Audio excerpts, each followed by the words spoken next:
Hello students, today in this video we discuss about our next topic after the definition of velocity is acceleration.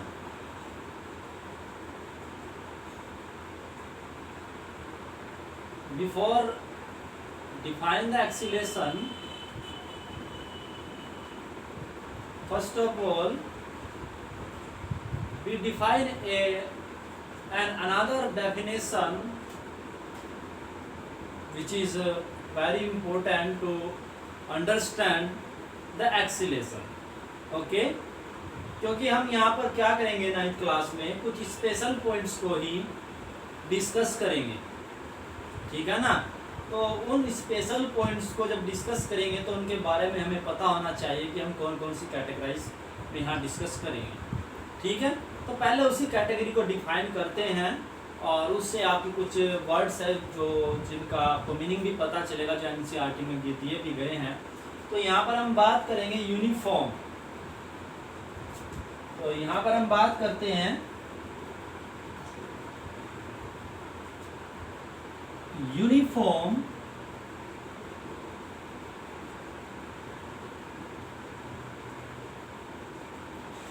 Motion.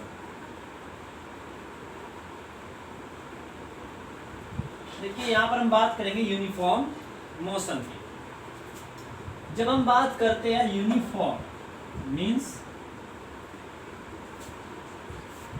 कि जो आपकी physical quantity है उसकी value क्या होगी, constant, उसमें कोई चेंजिंग नहीं होगी। तो हम यहाँ पर बात कर रहे हैं कि जब आपकी मोशन हो रही है तो जब ऑब्जेक्ट मोशन करता है तो जनरली उसका जो रिलेशन होता है वो होता है वेलोसिटी से। यदि कोई ऑब्जेक्ट कांस्टेंट वेलोसिटी से मूव करता है तो उस कंडीशन में जो उसकी मोशन होती है वो होती है यूनिफॉर्म मोशन।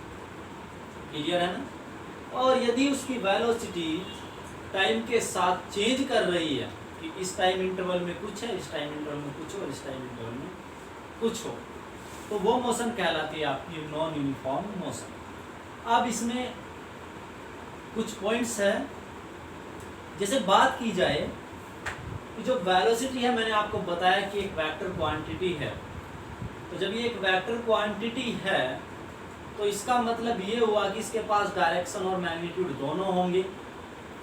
तो यदि मान लीजिए कोई ऑब्जेक्ट इस तरीके से मूव कर रहा है कि उसकी जो वेलोसिटी का मैग्नीट्यूड है वो तो कांस्टेंट, बट उसकी डायरेक्शन लगातार चेंज हो रही है। जैसे डेली लाइफ में आप सर्कुलर मोशन को यूज कर सकते हैं। इस सर्कुलर मोशन पर कोई ऑब्जेक्ट आपका कांस्टेंट स्पीड से मूव कर रहा है बट डायरेक्शन उसकी लगातार मूव चेंज होती रहेगी। तो उस कंडीशन में आपकी वेलोसिटी कांस्टेंट नहीं है, ठीक है ना। तो हम यहाँ कुछ स्पेशल केसेस की बात कर रहे हैं। तो वेलोसिटी के मैग्नीट्यूड के साथ साथ उसकी डायरेक्शन भी फिक्स होनी चाहिए, ठीक है ना।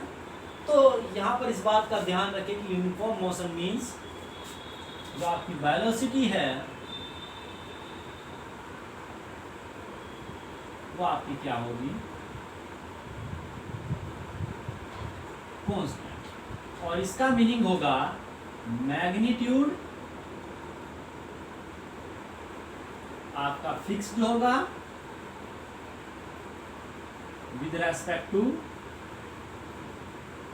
टाइम, और दूसरा आपका जो डायरेक्शन है वो भी आपकी क्या होगी, फिक्स होगी with respect to time. For example यदि आपने डायरेक्शन फिक्स कर दी, सपोज करिए कोई ऑब्जेक्ट यहाँ पर है और वो मोशन अपनी स्टार्ट कर चुका है। अब आपको इसकी वेलोसिटी को कांस्टेंट करना है, तो कांस्टेंट करने के लिए उसकी डायरेक्शन फिक्स होनी चाहिए। तो सपोज कर लीजिए वो इस डायरेक्शन में मूव करता है तो इसी डायरेक्शन में उसे लगातार मूव करना पड़ेगा। और जब वो इसी डायरेक्शन में मूव करेगा तो इसका जो पाथ होगा वो आपका कैसा होगा, स्ट्रेट लाइन। कैसा होगा, स्ट्रेट लाइन। क्लियर है ना। तो पाथ इसका कैसा होगा, स्ट्रेट लाइन। और मैग्नीट्यूड आप फिक्स कर सकते हैं अपनी स्पीड के द्वारा। तो ये जो मोशन कहलाएगी यूनिफॉर्म स्ट्रेट लाइन मोशन। ठीक है, तो इस तरह का आपके समझ में आ गया होगा। सेकंड केस हम स्टार्ट करते हैं, non uniform.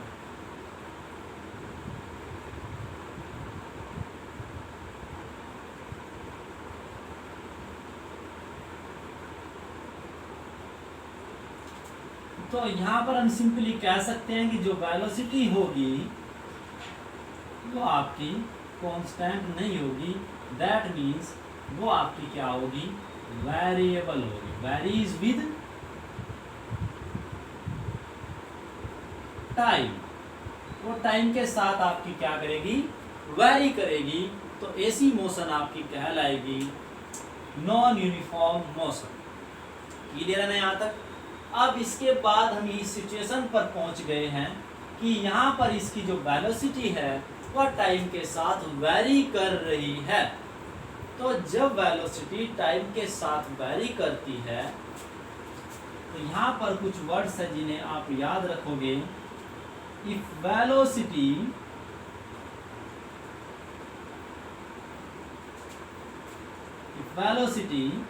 increases with time, तो इसे हम बोलते हैं एक्सीलरेटिव मोशन। और यदि if velocity decreases with time तो इसे बोलते हैं डी एक्सीलरेटिव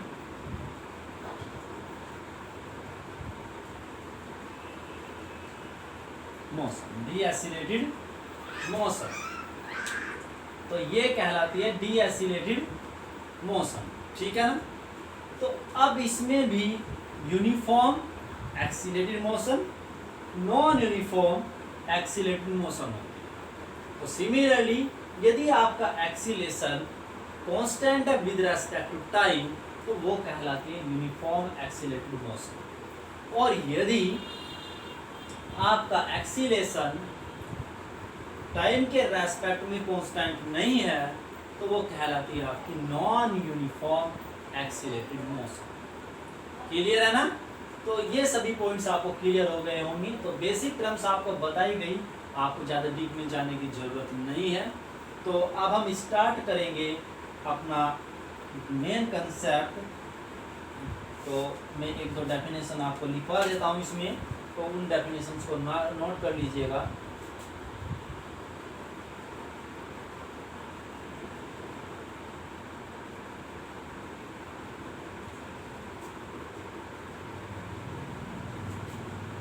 तो पहली हेडिंग नोट कर लेते हैं, uniform accelerated motion.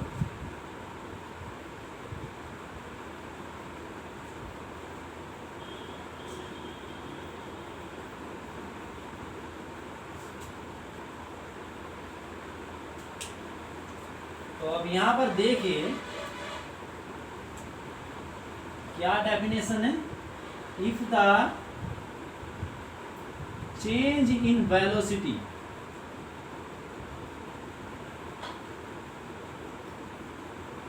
is constant, change in velocity of any moving object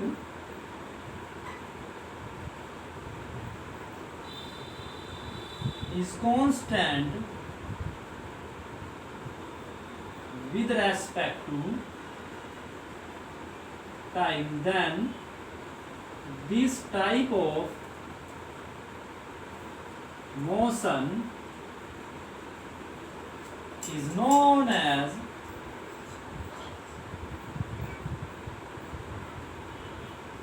uniform accelerated motion or constant accelerated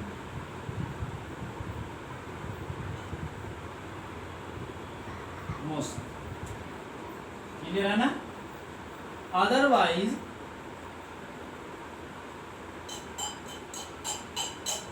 the motion of any object is non-uniform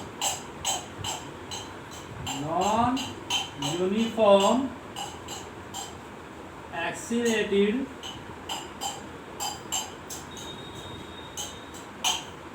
motion. Clear है ना? देखिए ज़्यादा इंपॉर्टेंट ये चीज़, इस बात का ध्यान है कि यहाँ पर एक्सीलेटेड वर्ड यूज़ किया है, इसलिए एक्सीलेटेड के टर्म्स में हम डिफाइन करेंगे। यहाँ पर एक्सीलेटेड वर्ड यूज़ नहीं किया गया है, यहाँ पर मोशन लिया गया है और मोशन से मीनिंग होता है वेलोसिटी से। ठीक है, अब आपको एक वर्ड ज़्यादा परेशान कर रहा होगा, वो है एक्सीलेटेड। तो यहाँ से हम एक फिजिकल क्वांटिटी डिफाइन करेंगे जिसे हम बोलते हैं एक्सीलेशन। और एक्सीलेटेड कहाँ से आया? चेंज इन वेलोसिटी से पता चल रहा है विद टाइम। तो हम डिफाइन करेंगे acceleration of any moving object. और ये कब डिफाइन किया जाएगा? जब आपके ऑब्जेक्ट की वेलोसिटी में क्या हो रहा हो? चेंज हो रहा हो। तो यदि वेलोसिटी में चेंज हो रहा है तो उस कंडीशन में हम वहाँ पर एक अनदर फिजिकल क्वांटिटी डिफाइन करते हैं जिसे बोलते हैं एक्सीलेशन। तो अब हम एक्सीलेशन डिफाइन करेंगे। आज का जो मेन टॉपिक था वो आपका एक्सीलेशन है, उसे देखिए। और इसमें जो केस आपको अपनी 9th क्लास में स्टडी करना है वो केस आपका कौन सा है? Uniform accelerated motion. ठीक है, तो चलिए या हाँ जी बैठ जाओ। तो यहाँ पर देखिए acceleration लेरेशन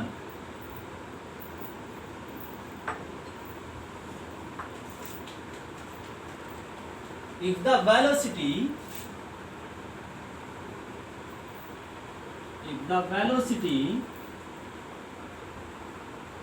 of any moving object varies with time, then the rate of change of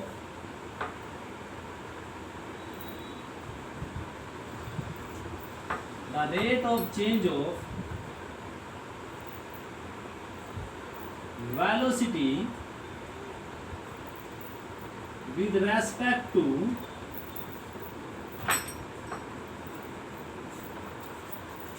time is known as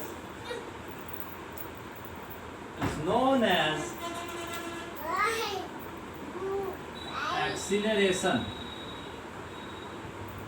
Is known as acceleration.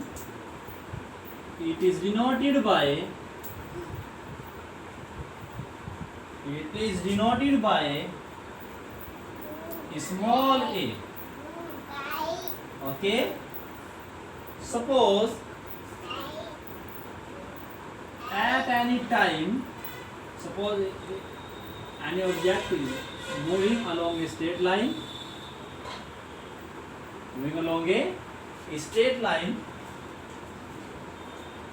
suppose at any time here t1, its velocity is v1, and after some time at any time t2, the velocity of this object is v2.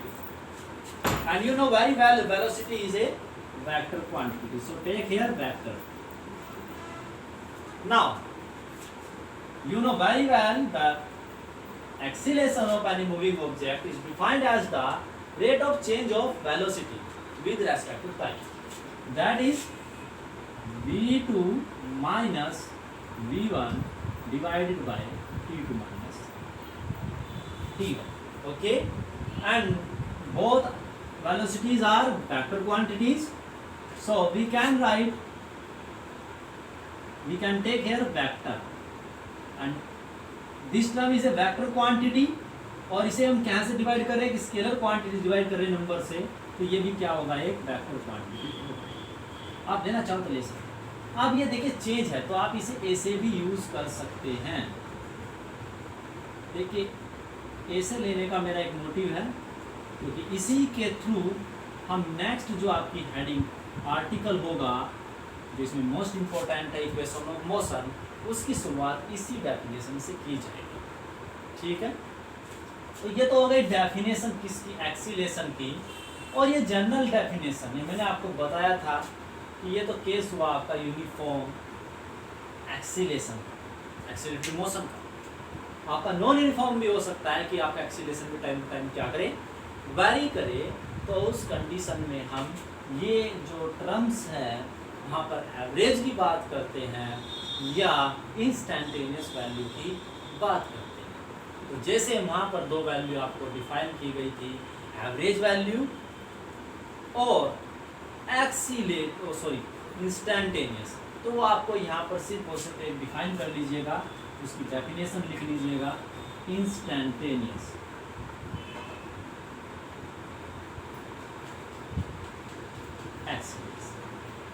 तो ये वाला एक define कर लीजिएगा। तो जैसे मैंने आपको वेलोसिटी डिफाइन कराया था, वैसे ही आपको इसे भी डिफाइन करना है। तो इसी के साथ आपका जो एक्सीलेशन तक का पार्ट था, बेसिक डेफिनेशंस थी मोशन से रिलेटेड, वो हमारी कंप्लीट हो गई है। अब इनके एप्लीकेशन की बात होगी अगले लेक्चर्स में। तो इसमें आपके पास इसकी जो एप्लीकेशंस है, इसकी जो एप्लीकेशंस आपको टू मेथड से आपको यूज़ करनी है। एक तो आपके पास इक्वेशन ऑफ मोशन को ड्राइव करना है, तो एक तो आपको करना है मैथमेटिकल मेथड से, और दूसरा आपको करना है जियोमेट्रिकल मेथड से। ठीक है ना, तो हम एक जियोमेट्रिकल मेथड से करेंगे और एक मैथमेटिकल मेथड से करेंगे। जियोमेट्रिकल मेथड इजी है, बट थोड़ा सा उसे समझना डिफ़िकल्ट होगा आप लोगों के लिए, बट मैथमेटिकल तो टोटली इसी पर बेस्ड होगा, तो उसमें कोई प्रॉब्लम नहीं होगी। एग्जाम्स में आपको कोई सा भी पूछा जा सकता है। तो 3 इक्वेशन ऑफ मोशंस हैं, उनमें से कोई ना कोई एक एग्जाम्स में जरूर पूछी जाती है, तो इन्हें कंप्लीट कर लीजिएगा। अब जो आपका लास्ट टॉपिक है इक्वेशन ऑफ मोशंस, तो 3 इक्वेशन ऑफ मोशंस है, ये मान के चलिए 3 ज्योमेट्रिकल मेथड्स होंगे और 3 मैथमेटिकल मेथड्स होंगे। तो ये लगभग ये मान के चलिए कि 3-4 लेक्चर्स में आपके ये सभी मेथड्स कंप्लीट हो जाएंगे। Okay, thank you for watching this video. Please subscribe my YouTube channel and share on your friends. Okay.